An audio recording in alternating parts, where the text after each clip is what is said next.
2018 Indian Scout Bobber. For years, you and I have been led to believe that design is separate from engineering. The argument is that design is a consequence of imagination, followed by the extensive use of an Apple computer, some clay and a scalpel. Engineering, meanwhile, is a result of precise algorithms and, usually, a milling machine. However, that design is separate from engineering is a myth. Milling machines can, in fact, create magic like nothing else. Indian Motorcycles has known this for the years, and the Scout Bobber is a direct beneficiary of it. This is one of the prettiest motorcycles to go on sale in the country, and that's down to its form as much as to the execution of it. The Scout Bobber ticks all the bobber boxes, courtesy the fat front tire, a commanding handlebar, the sculpted solo seat and the rear fender with an accessory luggage rack mounted on it. Although what's more appealing is how it looks, as a whole.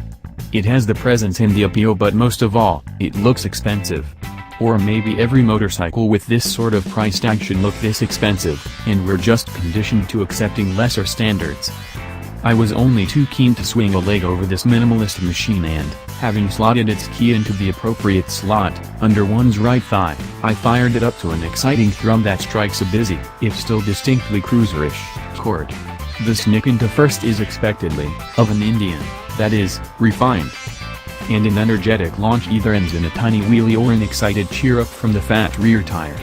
This is a quick motorcycle, and I learned this within the first 5 minutes on its saddle. The dash from 0 to 100 km/h is completed in a neat 4.5 seconds, and it nearly does all of it in first gear, itself. Making this sort of performance happen is the 1,133cc, liquid-cooled V-twin, which produces 94 horsepower and 97 Nm of torque at 5,600 revolutions per minute.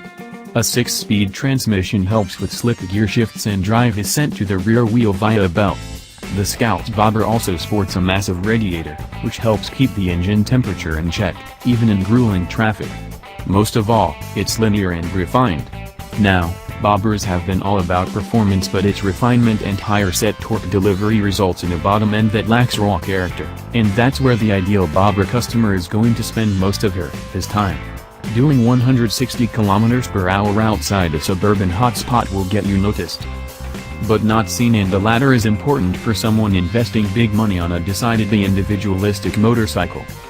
This is a genuinely fun motorcycle to ride, though, and its effortlessness at speed is addictive. Regardless of what speed you choose to sustain on it, the bobber remains unruffled and in its element. It gets even better when you hit the twisties, because the bobber sports a terrific blend of stability and agility. You're seated at a low 649mm, and, thanks to the 1,562mm wheelbase, it takes to seemingly endless curves with the grace of a large Boeing. Of course, you do end up grazing the foot pegs once you get too indulgent, but there's a fair bit of fun to be had, 29 degrees of lean, to be precise, before that happens. Best of all, it's hard to tell this is a 255kg motorcycle, except during absolutely low-speed U-turns where it's advisable to keep a leg, well, handy. The 123mm of ground clearance it offers also means you have to be cautious over speed breakers, to say the least. The bobber's happy streak ends when you hit a bump, however. The first time I hit one, and it was a mild one I ride over every day, I struggled to cope with the shock sent straight to my spine. I decided to coast gently over the next one, but no respite.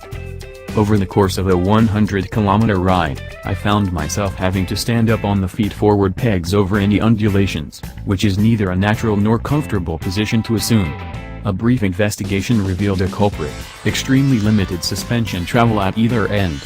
This setup has its roots in the lowered, hunkered-down stance that Indian decided to allocate to the bobber, and given that the Scout has always been firmly sprung, it doesn't help.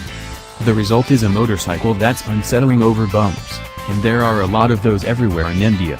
While you can take evasive action for the bumps and ripples you can see, it gets dangerous for those you can't. I suppose the bobber is still virtuous enough to make for a good icebreaker while you wait your turn at the chiropractor's, at least. A day's riding left me nursing a sore back, and I'm still young and accommodating of bumps, thanks to my off-road riding history. This is a fundamental flaw that soon crawls over the bobber's overall riding appeal, and, unsurprisingly, I found myself not wanting to ride it beyond the need of my journalistic duty. Any motorcycle that makes you not want to ride it is oxymoronic and, in the case of the otherwise thoroughly involving bobber, it leaves you bitterly disappointed. Sure, it looks stunning when placed in your garage, but so will the Mona Lisa. I rest my case.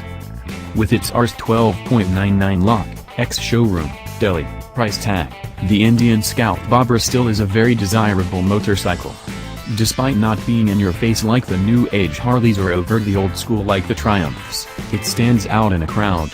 It makes a statement and offers a level of exclusivity that's hard to come by at that price point.